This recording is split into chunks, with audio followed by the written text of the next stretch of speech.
Nós vamos falar sobre a doutrina do inferno. Então veja você o seguinte, quando nós falamos sobre esse tema, ele é um tema de ampla discussão. A Igreja Católica ela tem um entendimento discuso, um pouco antagônico da maioria ou de quase todos os protestantes. Ela sugere que a existência do inferno não existe, ou seja, o inferno existe, e o que acontece lá é um chamado purgatório. Antigamente a gente brincava que purgatório é casa de pulga, mas não é isso que eles estão querendo dizer. Purgatório é onde as almas seriam purgadas, ou seja, tratadas. Quem assistiu o desenho Caverna do Dragão? Quem assistiu? Quem assistiu Lost, aquela série de TV Lost? No final da série, se você não assistiu, vou entregar agora, você vai ficar morrendo de raiva. É uma das melhores séries de televisão que eu já assisti, mas no final da série eles estão mortos. É como se fosse Caverna do Dragão. E aquela ilha é o purgatório, onde eles são tratados, melhorados, para daí ir para o céu. Basicamente é isso que é Lost. Agora você não vai assistir, porque agora você já ficou com raiva sem assistir a série. Mas eu confesso a você que me deu tanta raiva quando eu vi aquele monte de caixão ali no velório e todos eles estavam mortos. E a ideia do criador de Lost era justamente fazer um remake em filme da Caverna do Dragão.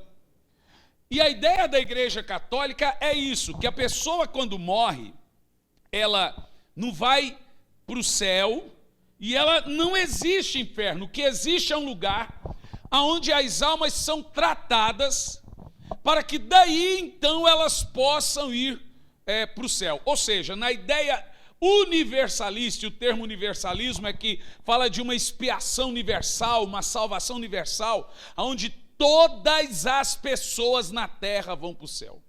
O que elas precisam é ter um tempo de tratamento lá no inferno, ou no purgatório, para que daí elas não possam ir defeituosas para o céu. Ou seja, então a alma fica lá um tempinho no inferno sendo purgada, e aí ela vai para o céu. Na realidade, essa é uma doutrina totalmente absurda, escusa.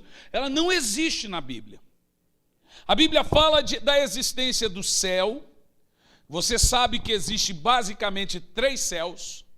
O primeiro céu, que é o céu estelar, o céu dos homens. O segundo céu, que é as regiões celestiais. E o terceiro céu, que é a habitação de Deus. Os termos teológicos e técnicos desse céu é aurânio, mesorânio e eporâneo. Céu dos homens, céu da guerra espiritual, onde anjos e demônios lutam, e céu, morada de Deus. Paulo foi até esse chamado terceiro céu. E a Bíblia diz que ele viu coisas que não era lícito sequer mencionar. Tamanha era a maravilha daquele chamado terceiro céu. A Bíblia também fala da existência de inferno e lago de fogo. Agora veja você já ouviu o termo quinto dos infernos? Não. O termo quinto dos infernos se dá porque o inferno estaria numa dimensão que é chamada de quinta dimensão. Também já falei sobre isso na mensagem As 7 Dimensões. O inferno faria parte de uma quinta dimensão. Dimensão é diferente de dispensação. Aonde nessa dimensão estaria tanto o inferno como o lago de fogo e a prisão dos mortos. O modelo adventista também ensina que ninguém vai para o inferno ainda, que o inferno não estaria inaugurado, que as pessoas quando morrem elas ficam sepultadas mesmo. Mas Jesus, quando fala do inferno, ele cita a parábola do rico e do Lázaro. E ele diz assim que um morreu e foi para o céu, o outro morreu e foi para o inferno. Ou seja, e lá no inferno, diz a Bíblia, em Lucas 19, ele em tormento ergueu a cabeça e clamou a Deus. Ou seja, é fato que o inferno existe. Vamos ler esse texto? Para você ver, porque quando você cita, você tem que ler, né? Lucas, no capítulo 19,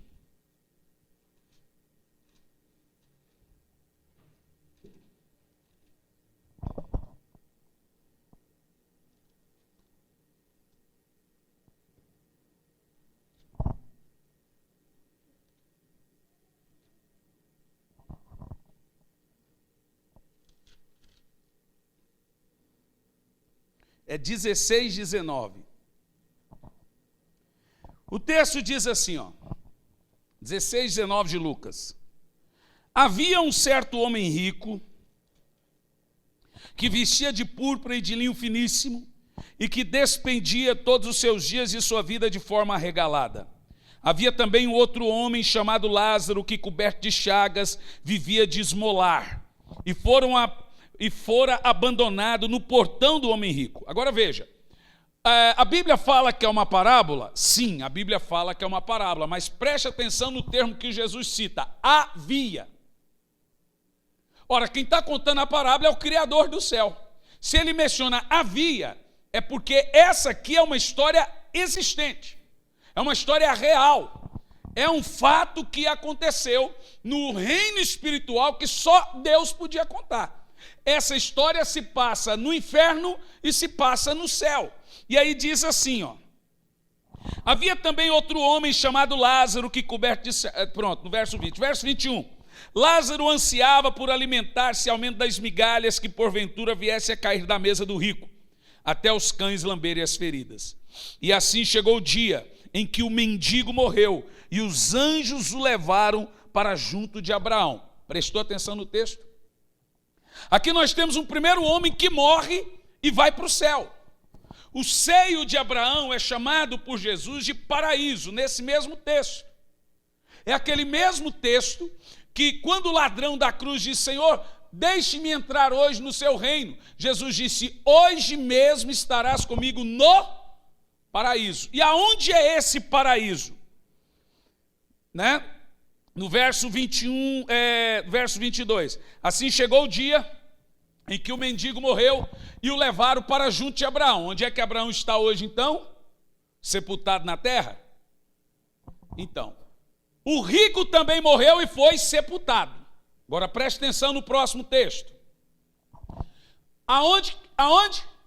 No Hades. A palavra Hades, Sheol, Geena ou inferno, ambos significam lugar de tormento.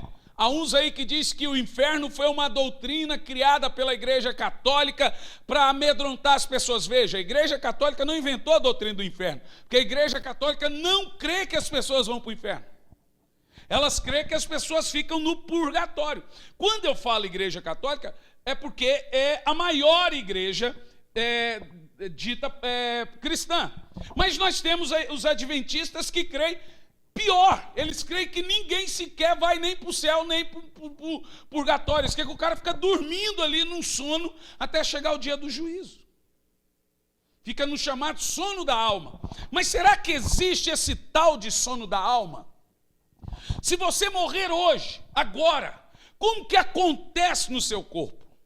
Essa é uma doutrina extremamente importante. Você precisa saber disso, porque isso tem a ver com a sua alma. É ou não é? Aí diz aqui, no verso 22, diz que o rico foi sepultado. Aqui é a história do rico. No inferno, no Hades, onde ele estava dormindo ou estava sendo atormentado? Diga para mim. Aonde ele estava sendo atormentado. Agora veja bem, um morreu e foi para junto de Abraão. O outro morreu e foi para o Hades. Então sugere que o Hades é um lugar onde as pessoas são atormentadas. E agora temos aqui um relato interessante. Ele olhou para cima e viu Abraão de longe, com Lázaro ao seu lado. Olha que coisa interessante. Agora nós temos uma história do camarada que está do lado de cá, e o que separa nesse ponto aí, o abismo, o que separa o inferno do seio de Abraão é um abismo. Agora veja, o inferno e o paraíso não são distantes, eles são separados por dimensões, porque de um lado dá para ver o outro. Agora, veja o que Jesus fala. Um está no Hades sendo atormentado, e o outro no paraíso sendo consolado. Então a ideia que todo mundo vai para o céu não é verdadeira. Olha o verso 24. Então ele gritou: Pai Abraão, tem misericórdia de mim e manda a Lázaro molhar a ponta do dedo na água e refrescar minha língua, porque eu estou sofrendo nesse caixão aqui dormindo. Eu estou sofrendo nesse fogo. Então o que é que tem no Hades? O que é que tem no inferno? Um fogo. Que fogo é esse? De onde vem esse fogo? A Bíblia chama esse fogo do inferno de fogo consumidor. Charles Spurgeon sugere que o mesmo fogo que queima no inferno é o fogo que purifica no céu. O fogo de Deus, ele também tem o nome de fogo consumidor e purificador. A Bíblia diz que Deus é amor, mas também é fogo consumidor. Agora, por que que o fogo do céu não queima como o fogo do inferno? É o tema de hoje. Porque quem está no inferno é palha. Quem está no céu é ouro. E o ouro não se queima no fogo. Ele purifica. Basicamente, as pessoas que estão no inferno, que é um número muito grande, elas são queimadas com o fogo de Deus. Ou seja, o fogo que purifica no céu é o fogo que queima no inferno. Esse texto é muito poderoso. Veja só, abra sua Bíblia, 1 de Paulo aos Coríntios, no capítulo 3, no versículo 14, por favor. Você vai ver assim, a Bíblia diz que esse fogo prova. O mesmo fogo prova. Ele detalha, diz assim, ó. Se alguém construiu permanecer, esse receberá recompensa. Falei isso no tribunal de Cristo. Prossegue. Se alguém construiu se queimar, ele sofrerá dano. Contudo, será salvo como alguém que passa pelo fogo. Agora está falando daquele que passa por fogo. Que fogo é esse? Agora põe o verso 11, por favor. Diz assim, ó, porque ninguém pode colocar outro alicerce além daquele que está posto a Jesus Cristo. Verso 12. Se alguém constrói um alicerce, ele faz usando o quê? Ouro, prata e pedras preciosas, madeira, feno e palha. Ou seja, nós temos dois tipos de gente. Aqueles que se queimam no fogo e aqueles que não se queimam. E aqui diz que quem vai provar que tipo de gente que é? Prossegue. Sua obra será mostrada, porque o dia, que dia é esse? O dia do julgamento. Está ali com D maiúsculo. Pois o dia será revelado, pois o dia trará a luz, pois será revelado pelo fogo. Qual foi a qualidade da obra de cada um? Volta o texto lá de Lucas, por favor. Ou seja, o fogo que prova o ouro, a prata e a pérola no céu, é o fogo que queima a madeira, feno e palha no inferno. Você entendeu? Quem está entendendo, diga amém. Então a doutrina do inferno, gente, ela é extremamente necessária. Jesus falou mais do inferno do que do céu. Veja, as pessoas, se você falar com alguém, você já pensou se você vai para o céu ou para o inferno? A maioria das pessoas vão dizer, não parei para pensar nisso. Mas elas deveriam. Porque eu posso te perguntar, você vai viver muitos anos? Eu quero ver as pessoas dizer, não parei para pensar nisso. Você sai de casa pensando que vai morrer? Não, ninguém. Mas todo mundo tem 50% de chance de viver, 50% de chance de morrer. Você não sabe se o seu avião vai... Não, avião é muito demais, ainda mais para mim que viajo muito, vou usar outro exemplo. Você não sabe se o seu carro vai bater. Não, carro também não, porque eu viajo muito de carro. Você não sabe se o seu barco vai afundar. Isso é bom, porque eu não ando de barco. Você não sabe o que vai acontecer com você no dia de amanhã. Alguém aqui que possa me garantir que em dezembro nós estaremos reunidos fazendo uma confraternização de irmãos com um churrasco e um carneirinho assado? Não. Alguém que pode me prometer que você estará aqui no domingo? Por que todo mundo fala se Deus quiser? Por que ninguém fala se eu quiser? Porque a vida e a morte não estão no seu poder. A vida e a morte pertencem a Deus. E se Ele desligar a chavinha, você... Então é extremamente necessário você saber para onde você vai. Deus bradou: louco, essa noite pedirão a tua alma o que tens para oferecer e para quem será. Prossegue aí no próximo verso. 25, por favor. Mas Abraão respondeu: filho, lembra-se que durante a vida você recebeu coisas boas, enquanto ele recebeu coisas más. Agora ele está sendo consolado e você está em sofrimento. Está claro para você que isso é Jesus que está falando? Jesus está contando esse fato, e só Jesus podia falar disso, porque é um fato relacionado a quem está no inferno e quem está no céu. Quem é que vai saber dessa história? Só Jesus. Agora Jesus está falando que existem dois lugares. O lugar onde as pessoas são consoladas e o lugar onde as pessoas sofrem eternamente. Isso é de uma responsabilidade muito grande. Você deve saber o que existe lá. Você deve saber tudo sobre essa doutrina, porque ela é relacionada ao seu futuro. Uma coisa que eu aprendo com essa doutrina, veja o verso 26. Eu aprendo muitas coisas nesse texto de Jesus, mas tem coisas interessantes. Aí Jesus fala, veja, além disso está entre nós um grande abismo, de forma que quem está no inferno não pode ir para o paraíso. Quem está no paraíso não vem para o inferno. Você percebeu? Percebeu que não existe essa de ficar lá no inferno melhorando para depois ir para o céu? O que Jesus fala? Uma vez estando lá, nunca mais sai de lá. Leia lá. Há um grande aviso, de forma que os que desejam passar do nosso lado para o seu, ou do seu para o nosso, não conseguem. Entendeu? Não dá para burlar esse sistema, gente. O sistema aí é bruto.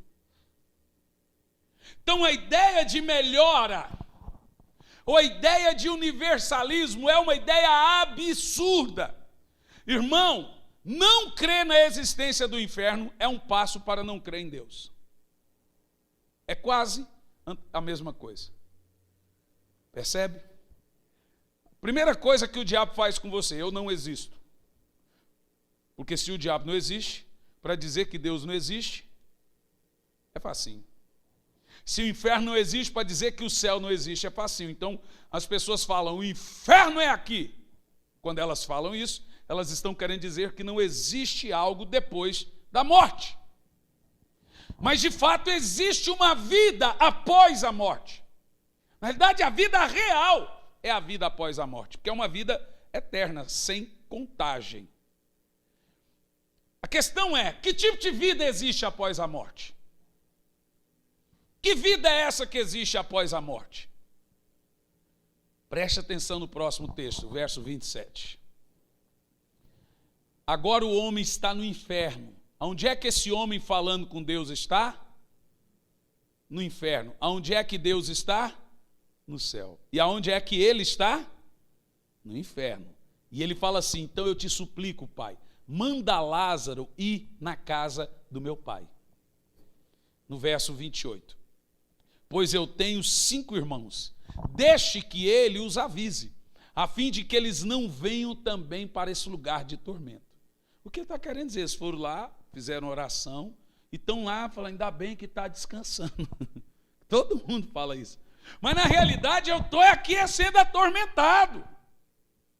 E prossegue o texto.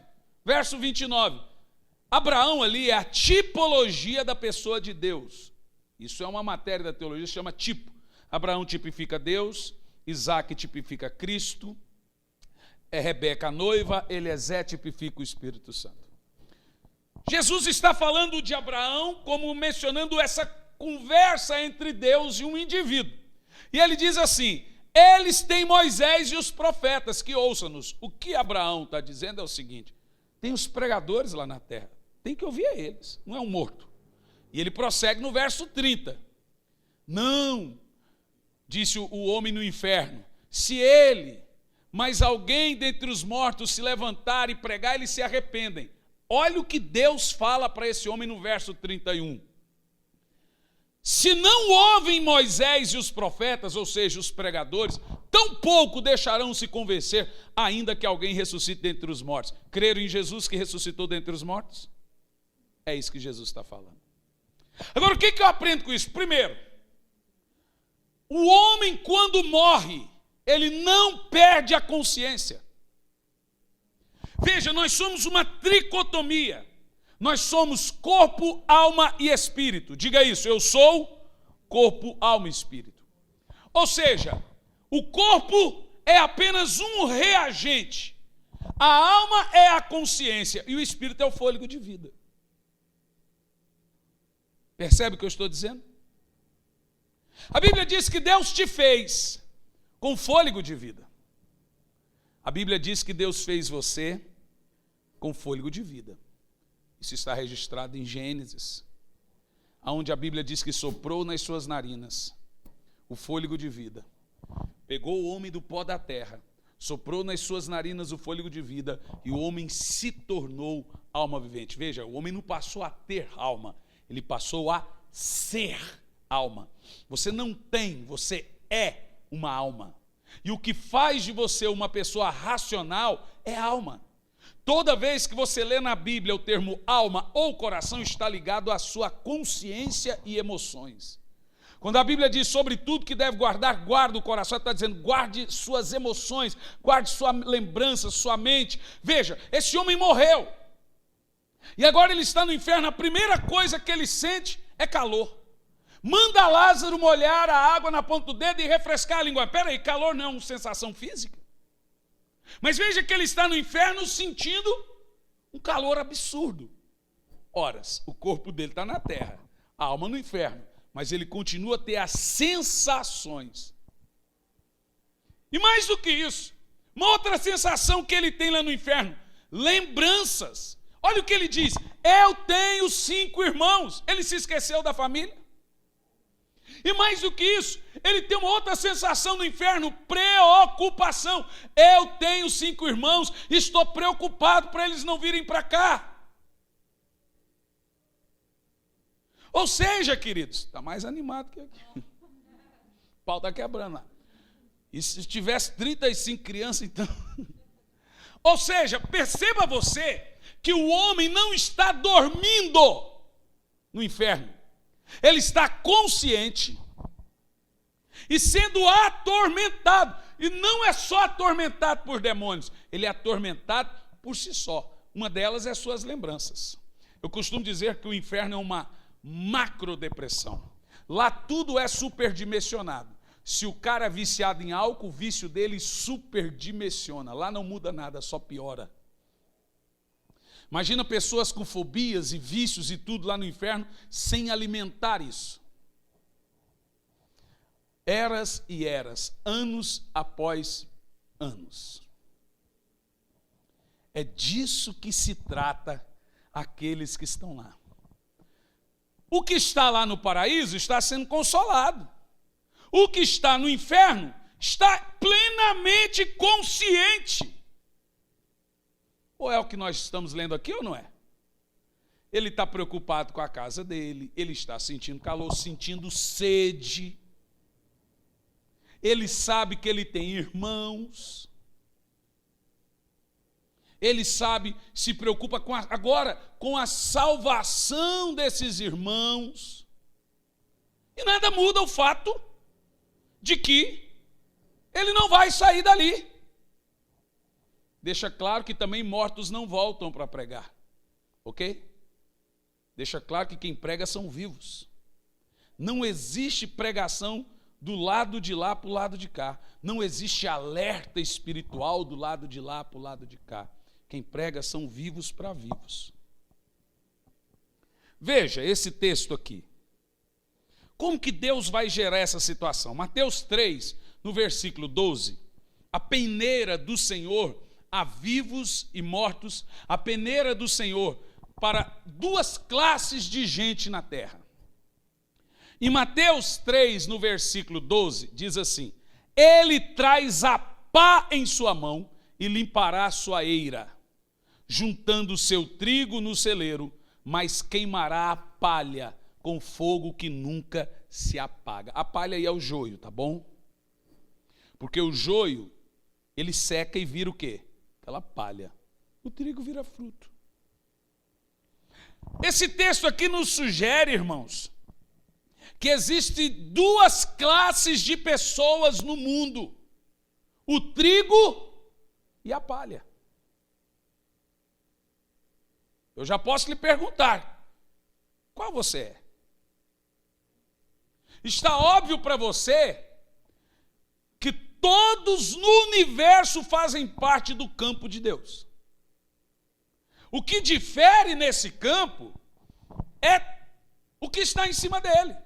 Uns são trigos e outros são palha. O trigo, quando é colhido, ele vai para o celeiro do Senhor, que é o paraíso. A palha, quando é colhida, ela vai para o fogo que nunca se apaga. Já vemos que aonde é esse fogo? Aonde é esse fogo? No Hades. Amém? Essas aqui são palavras de João Batista. São profecias sobre o Senhor Jesus Cristo. E uma profecia que ainda não se cumpriu. Só Deus sabe quando se cumprirá. João Batista está dizendo que Jesus não viria só com amor, mas ele também viria com a pá. Que ele é o juiz, no final das contas, que vai juntar o trigo no celeiro. No final é o texto de 1 Coríntios 3,11 que nós lemos. No dia do julgamento, ele vai separar bode de ovelha, vai separar trigo de palha, de joio. Quem está me entendendo? Existe uma pergunta simples aqui. Alguém aqui sabe o que acontecerá no dia de amanhã? Responda. Mas você sabe o que poderá acontecer, né? Nós não sabemos o que acontecerá, mas sabemos das possibilidades do que pode acontecer. O pior de tudo é ir para o inferno. O melhor de tudo é ir para o céu.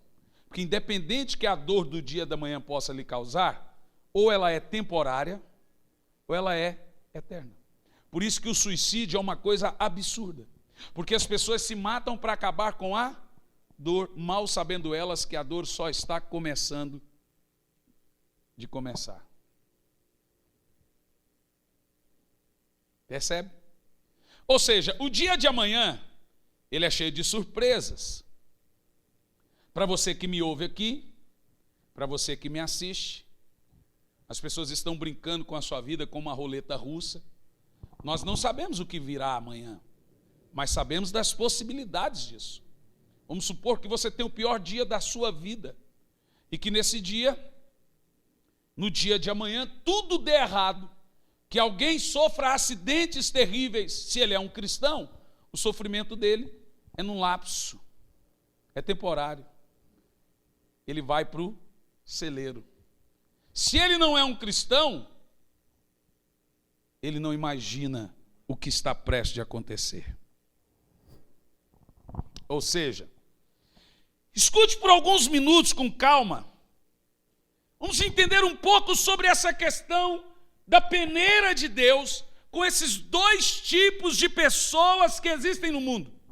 Hoje o mundo tem 8 bilhões de habitantes. E escute o que eu vou dizer: todos serão peneirados. Imagina o Senhor como uma peneira.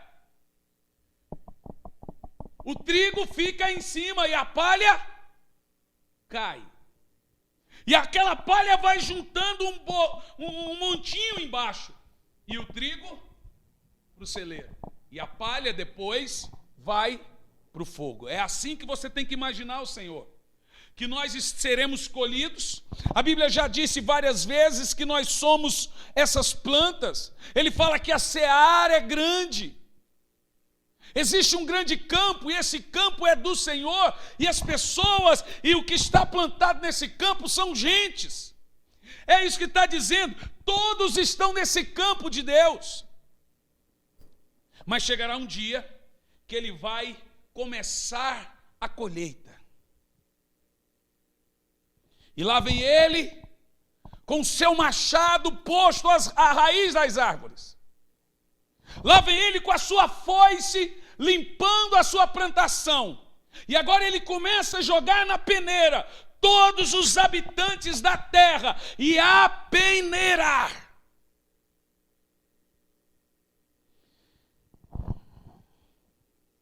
Diga amém.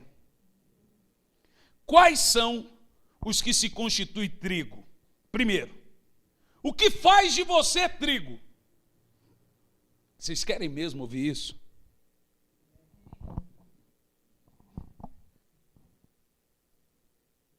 É chocante, confrontante. O que faz de cada um de nós aquele que vai ficar na peneira e não vai cair pelo vão da peneira, sendo a palha que vai para o fogo? O que faz de você o trigo? Primeiro, o trigo são todas as pessoas que creem no Senhor Jesus Cristo. A Bíblia diz que não há salvação em nenhum outro. Desde você aqui me ouvindo, a você me assistindo, escute, você pode dizer, todas as religiões dizem isso. Ok, mas Buda não morreu por pecado de ninguém, Confúcio não morreu por pecado de ninguém, Maomé não morreu por ninguém, Maria não morreu por ninguém. Jesus disse, eu sou a vida. Ele disse, eu sou a água da vida. Ele disse, quem bebe dessa água não tem sede, e rios de águas vivas irão fluir do seu interior. A Bíblia diz que não há salvação em nenhum outro. Sem Jesus, todos serão queimados. A Bíblia diz que trigo são todas as pessoas que creem em Jesus. São guiados pelo Espírito Santo. É o tipo de gente que sentiu seus pecados. E agora entendem que o Evangelho de Cristo oferece salvação a todos eles. Trigo são todos os que amam ao Senhor Jesus e vivem e servem ao Senhor Jesus. Trigo são todos que tomaram a Jesus como apoio, como Salvador e a Bíblia como guia. Isso é trigo. Trigo são todos que tomam o pecado como seu pior inimigo e o céu como seu único lar. Todos esses, de todas as igrejas, nações, línguas, todas as posições, classes, condições ou categorias, todos esses são o trigo da plantação do Senhor. A Bíblia diz, são filhos de meu Pai Celestial, parte dessa eira, desse campo. Agora, quem é a palha do mundo? Primeiro, o que faz palha e o que faz trigo? Palha se estende a todas as pessoas que não possuem uma fé salvadora em Cristo Jesus e carece da santificação do Espírito Santo. Doa a quem doer. Alguns são até frequentadores de algumas igrejas, algumas denominações, são chamados de cristãos nominais. Escute bem, cristão nominal não é cristão celestial. Vir na igreja não te faz um crente, como ir no McDonald's não te faz um Big Mac. Dizer que é crente não significa que é crente. Jesus lá não vai falar assim, você é católico vai para o inferno, você é evangélico vai para o céu. Você é espírita vai para o inferno, você é evangélico vai para o céu. Agora veja, o ímpio peca, e se o crente pecar igual o ímpio, ele vai para o inferno também. Agora veja você, tudo que o ímpio faz, o crente faz, e ele pensa que vai para o céu porque é crente. Lá no céu sequer vai ser mencionado nome de religiões ou de placas. Ninguém vai ser julgado ou aceito porque pertenceu a uma igreja. Não vai. A salvação não é uma placa, é no Senhor Jesus. E esse fundamento sugere que ela tem que ser única e exclusivamente através de Cristo. Se tiver qualquer uma mediação, qualquer mediador, já deixou de ser salvo. Percebeu? Então não pense você que ser protestante ou ser evangélico, você faz parte da categoria de ovelha, da categoria de trigo. Não. Ora, se aonde você está prega um evangelho verdadeiro, costuma-se dizer, procure uma igreja mais perto da sua casa, já mudaram o termo, procure uma igreja mais próxima da Bíblia. Irmãos, é muito sério você ter seguranças espirituais. Uma mulher não se casa com um homem volúvel, e se ela se casa, ela passa a vida insegura. Você não pode estar em lugares que não te dá confiança espiritual. Você percebe o que eu estou falando? Alguns são cristãos nominais. Eles têm uma forma de religião de domingo. Outros não se preocupam com o seu excesso de prazeres. Porém, todos carecem de uma fé santificação.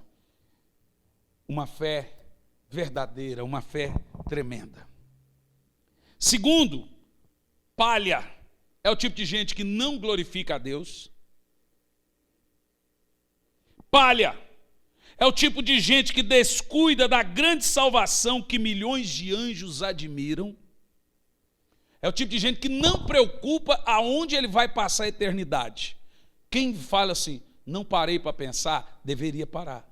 Eu constantemente penso no céu, penso na minha vida após a morte. Palha é o tipo de gente que desconhece a palavra da graça que foi feita para eles. Palha é o tipo de gente que não escuta a voz daquele que desceu dos céus para morrer por seus pecados. Palha é o tipo de gente que não se preocupa com a vida que lhe foi dado, com alento a todas as coisas, e nem rende tributo a Deus. Deus não se agrada deles. Antes, Deus o considera como palha. É possível que você tenha grandes dons intelectuais. É possível que alguma pessoa tenha alcançado sucessos culturais, que aconselhe reis, governos, presidentes, sejam juízes, e leve às emoções milhões de pessoas. É possível. Mas a Bíblia diz que no grande dia estarão jogados na palha ou no fogo que arde, que nunca se apaga, grandes e pequenos. A Bíblia não fala de altura, ela fala de status. É o rico e o pobre, o juiz e o mendigo, o governador e o mais pobre da cidade. Grandes e pequenos estarão e se dobrarão. A Bíblia diz que todos irão se prostrar diante do Senhor. Alguns irão se prostrar por amor, outros terão seus joelhos quebrados, mas todo joelho se dobrará e dirá que Jesus é o Senhor. Você percebeu? Se você crê em Jesus, Ele é seu Senhor. Se você não crê, Ele é seu Senhor do mesmo jeito. A Bíblia diz que Ele é Deus de vivos e mortos, de crentes e incrédulos. Alguns para a bênção, outros para a condenação. Outros terão seus joelhos quebrados, mas vão se dobrar e dizer que Ele é Senhor. Outros dizem com a boca cheia, Jesus é Senhor, porque aceitaram o senhorio dEle. O pastor Leandro fez uma explanação perfeita no domingo aqui, sobre quem crer e for batizado será salvo, quem não crer será condenado. A Bíblia diz que aquele que confessa que Jesus é Senhor. Você entendeu isso? Quem estava aqui no domingo deve que você entendeu. Não é só confessar, dizer que crê em Jesus, é aceitar o seu senhorio. Que essa é a parte difícil. Aceitar o senhorio de Jesus na sua vida custa tudo, inclusive a sua vida. E a vida de 100 mil cristãos por ano, queimados e degolados, simplesmente porque são cristãos no Oriente Médio. Estamos acompanhando essa tragédia. Palha! Um inseto cumpre o seu papel. Um pássaro cumpre o seu papel. Os animais cumprem a sua missão. Veja você, um besouro cumpre a sua missão. Uma cigarra cumpre a sua missão. A palha é pior que o inseto, porque não cumpre o propósito que é de adorar, servir e obedecer ao Senhor. Ou seja, o cara que não é trigo, ele é pior do que um inseto, porque o inseto cumpre a sua missão e ele louva ao Senhor e o Criador da sua vida. É o tipo de gente que vive como se o corpo fosse mais importante do que a alma. Por isso que vivem para os prazeres temporais e esquecem dos prazeres eternos. Isso tudo é palha. Isso tudo é palha. Por isso que a Bíblia diz louco, insano, responsável, maluco. Essa noite você pode morrer, seu doido. Para onde vai a sua alma? Para quem você apresentará e oferecerá a sua alma? E sabe, queridos, eu não estou aqui pregando para não crente ou para crente, eu estou aqui pregando para almas. Porque hoje você já tem que converter crente. Hoje você tem que tirar a igreja de dentro da igreja. Hoje temos que evangelizar os crentes de novo, porque eles esqueceram de fundamentos elementares do cristianismo: céu, inferno, salvação, condenação, perdição, tormento. Se esquecem disso. E eles pensam que Deus realmente vai levar em conta, porque ele foi na igreja, porque ele tinha um nome no hall de membro. Não importa se você tem nome no hall de membro, importa se você tem o seu nome no livro da vida. Ora, os discípulos disseram: curam, Senhor, eles nos obedecem. Os demônios saem, os enfermos são curados. Jesus falou assim: vocês estão empolgados com isso? Eu lhe pergunto, vocês se empolgam? Já perguntaram se o nome de vocês está no livro da vida? Jesus jogou água no chope deles. O cara acabou de ver um paralítico andar, ele vem todo empolgado, Jesus faz assim: psh.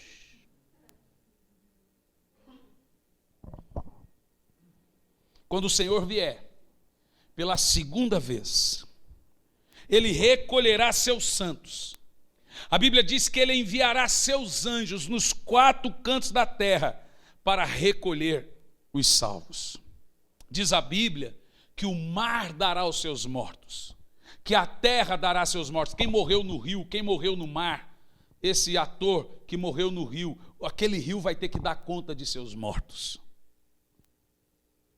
Aonde tiver mortos, a terra vai dar os seus mortos, o mar vai dar seus mortos, e todos comparecerão diante do Senhor. Qual é a porção daqueles que são trigo? O que eu ganho em ser trigo? O que eu ganho então em ser parte A da eira do Senhor e não parte B da eira do Senhor? Você percebeu que o Senhor da eira, ele é Senhor de trigo e de palha. O Senhor dos salvos é Senhor dos condenados. Você percebeu na parábola do rico que o camarada estava no inferno e chamava Deus de pai. E Deus estava no céu e chamava quem estava no inferno de quê? Filho. Ou seja, o Senhor é Senhor de vivos e de mortos, de salvos e condenados. Quem está no inferno diz que Ele é Senhor. Quem está no céu ama dizer que Ele é Senhor. Ele é o Senhor da eira. Ele é o Senhor do universo.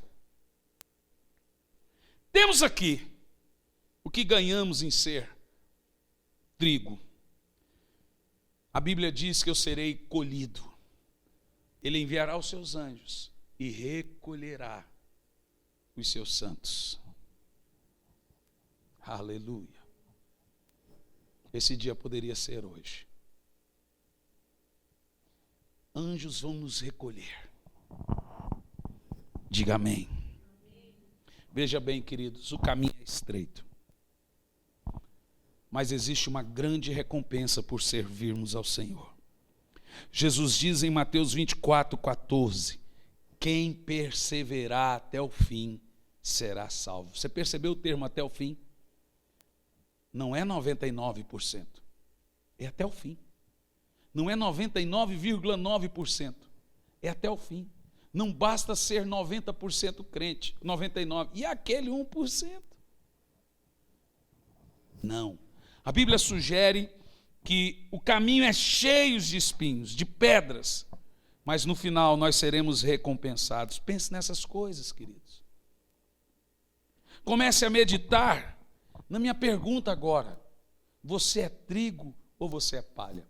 Como que nós conhecemos? Jesus disse, pelos frutos os conhecereis. Agora eu quero fazer uma transliteração. Pelos meus frutos eu me conhecerei. Como que eu sei se eu sou salvo? Pelos meus frutos eu me conheço. O que é fruto? É uma obra do Espírito em nós. O que o Espírito Santo gerou em mim, isso é fruto. E é por esse fruto que eu sei se eu sou palha ou sou trigo. Diga assim, pelos meus frutos me conhecerei. Diz de novo. E eu termino aqui, mostrando a você a punição daqueles que são palha. O texto descreve essa porção e diz assim: Cristo queimará a palha com fogo, o termo diz aqui, inextinguível, ou que nunca se apaga. Olha o termo, presta atenção. Ele queimará a palha. Esse Jesus amoroso, uau! Esse Jesus bondoso, põe Apocalipse 6,15, por favor. Esse Jesus que abraça velhinhos e crianças. Esse Jesus que diz em João 3,17, não vim para condenar o mundo, vim para salvar. Por que ele não veio para condenar? Porque o mundo já está condenado, o mundo já está no maligno. Só resta ele salvar aqueles perdidos. Apocalipse 6,15 fala desse Jesus. Então os reis da terra, os príncipes, os generais, os ricos e os poderosos, todos os homens, escravos ou livres, esconderam-se nas cavernas e entre as rochas das montanhas. Prossegue próximo verso. E eles gritavam, isso fala do retorno de Cristo, gritavam às montanhas e rochas: caia sobre nós e escondei-nos da face daquele que está sentado no trono e da ira do...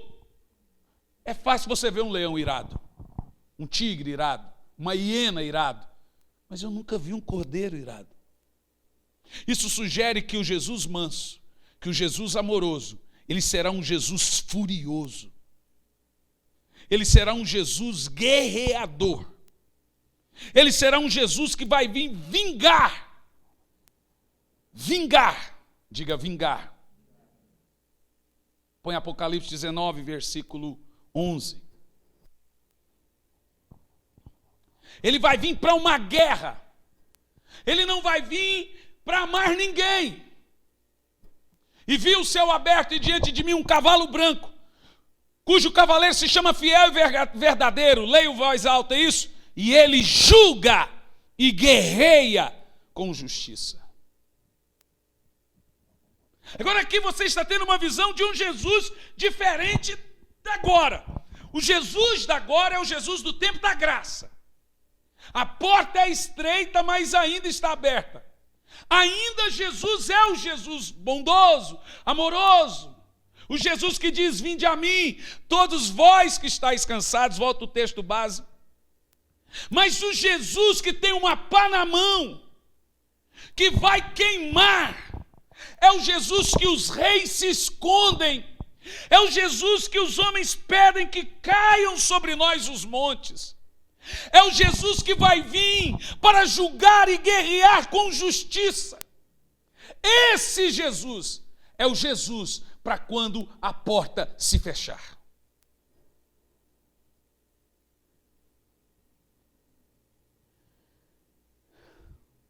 João diz: ele tem uma pá em sua mão.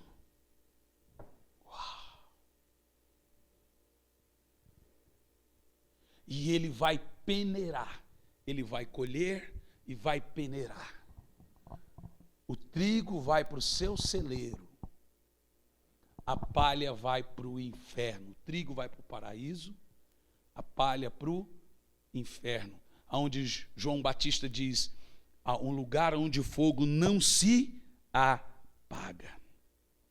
quando Jesus vier limpar a sua eira, ele irá castigar todos que não sejam seus discípulos, todos que rejeitaram o seu amor. Ele vai vingar toda a violência que teve na terra, pais que espancaram, que destruíram seus filhos, que estupraram, que foram pedófilos. Ele vai acabar, ele vai vingar toda a injustiça que existe na terra, políticos corruptos, porque, veja bem, quando um ladrão assalta você, ele leva a sua carteira. Quando um político rouba você, ele rouba a sua dignidade. O político corrupto é o maior assassino do universo, porque ele mata milhões. Quando ele rouba, pessoas morrem na fila do hospital. Quando ele rouba, pessoas morrem de fome, morrem doentes, pessoas deixam de ser atendidas, crianças morrem. Eles são assassinos em massa, por isso que em muitos países a corrupção ela é banida com pena de morte, porque eles entendem que o político não só rouba, ele mata. Imagina esses homens corruptos, poderosos, que roubam e corrompem dentro de hospitais, em todos os setores, como tivemos agora assaltando os aposentados que precisam desse dinheiro, vão comprar remédio. Imagina Jesus voltando e levando essas palhas para o fogo. Há uma justiça bradando. Por isso que a Bíblia diz bem, mas pastor, o senhor está desejando isso? Escute-me te dizer uma coisa, a Bíblia diz que não é pecado você desejar a justiça, muito pelo contrário. A Bíblia diz, bem-aventurados os que têm fome e sede de justiça, porque eles serão saciados. Eu não estou desejando mal para as pessoas, estou desejando que o Senhor acabe com essa bagunça. Eu vejo cada coisa, mas eu vejo cada coisa na internet. Vídeos assustadores de tanta violência, tanta injustiça, que eu falo, eu não deveria ter visto isso. Mas o Senhor vai vir. E todos que sejam impenitentes, incrédulos, que agarraram na sua própria justiça, que aderiram ao pecado, abraçaram, chamam isso de cultura, presos ao mundo, todos que têm os seus afetos postos nas coisas de baixo, todos que estejam sem Cristo, mas não por opção de Cristo, mas por opção deles, todos esses, eu quero dizer que virá um dia terrível. Diz a Escritura, Cristo queimará a palha. Quem tem fome de justiça aí? Tem gente querendo que um grande chefão na máfia no Brasil seja preso. Não é pecado querer isso. Você quer justiça. A Bíblia diz que você vai ser saciado. Mas não é só dele. Nós queremos que toda injustiça se extingue. Diga amém. O fogo, irmãos, é a porção daqueles que rejeitam Jesus, que valorizam mais o corpo do que a alma. E ele não se apaga. Ele é inextinguível. E eu termino aqui dizendo o seguinte. Primeiro, deixe claro em sua mente que tudo que eu preguei aqui é real. Não queira provar isso da pior maneira possível. Não queira pagar para ver. Segundo, deixe claro em sua mente que as coisas que foram faladas aqui nos afetam pessoalmente. É uma das principais doutrinas da Bíblia. São assuntos seus e meus. São assuntos que nos interessam. Não pense que isso é uma doutrina que não tem necessidade de ser ensinada. Isso afeta diretamente a mim e a você. Terceiro, que fique claro para cada um de nós nessa noite, finalmente, que você tenha confiado a sua alma a Cristo, que Ele jamais vai permitir que você pereça. João 3,16, na parte B, diz, para que todo aquele que nele crê, não pereça, mas tenha a vida eterna. É isso que importa. Agora você percebeu do que você está sendo salvo? A seriedade e ao mesmo tempo a graciosidade de ser salvo? Um dia um rapaz perguntou: pastor, o senhor sabe que o senhor não tem como provar isso. Eu sei. O senhor sabe então que eu posso lhe processar. Eu sei. Se o senhor não me provar que tudo que o senhor falou é verdade, eu posso lhe processar? Eu sei. Agora deixe-me te fazer uma pergunta. Você viaja de avião? Eu viajo. Vamos supor que você entra dentro do avião e o piloto diz: senhoras e senhores, nosso voo tem tantas horas, tal, vamos ter ali uma turbulênciazinha. Quando eles falam turbulênciazinha, irmão, é porque o negócio vai ser tenso. Eu quero dizer que esse avião tem 90% de chance de chegar e 10% de chance de cair. Você entra dentro de um avião desse? Irmão, eu desço na hora. Na hora. Imagina 10% na lei da probabilidade. Ora, se um carro ele tem 50% de chance de bater, se ele tiver com o pneu zerado, com tudo revisado, se ele tiver com o pneu careca, vai diminuir para quanto? Se tiver com o pneu careca na chuva, diminui para quanto? Se tiver com o pneu careca na chuva e o freio não está bom, diminui para quanto? Irmão, eu já viajei na chuva com pneu careca. É igual jogar futebol de sabão. Você fica orando. Fala: Senhor, irmão, o medo. É como se você estivesse num avião e o avião balançando assim, fazendo aqueles assim. Essa é a sensação de você dirigir um carro com pneu careca na chuva, no escuro, sem acostamento. Ora, tivemos uma sensação dessa, eu, minha esposa, o Jean e a Isabela, vindo de Goiás, numa ruazinha estreita, sem acostamento, uma tempestade, e o carro já tinha 0 de combustível e não tinha um posto. Eu com 2 crianças, minha esposa, sem acostamento, chuva. Irmão, a única coisa que nós fizemos foi orar. Orar. Aquela reta que sem fim, sem nenhuma luz, e aquela tempestade. Falei: gente, eu não vou nem pensar no pior. E estava lá 0 no contador do combustível, 0. Falei: isso é coisa do demônio. Aí o senhor falou: não, é de gente irresponsável mesmo. Tem nada de demônio nisso, é de gente irresponsável. Agora imagina você tem 50% de chance de viver. Agora imagine essas chances diminuírem. Irmão, deixe-me te dizer, se tudo que eu preguei aqui tiver 10% de chance de ser verdade, na probabilidade é muita coisa, sua alma está correndo risco. Pare para pensar nisso. Pare de brincar. Não só de brincar, aqui eu não estou falando para crianças, né? Mas também nos preocupar com a salvação de outras pessoas, preocupar com a salvação da nossa família. Esse camarada foi preocupar com a salvação dos 5 irmãos quando ele foi para o inferno. Por que ele não pensou nisso antes?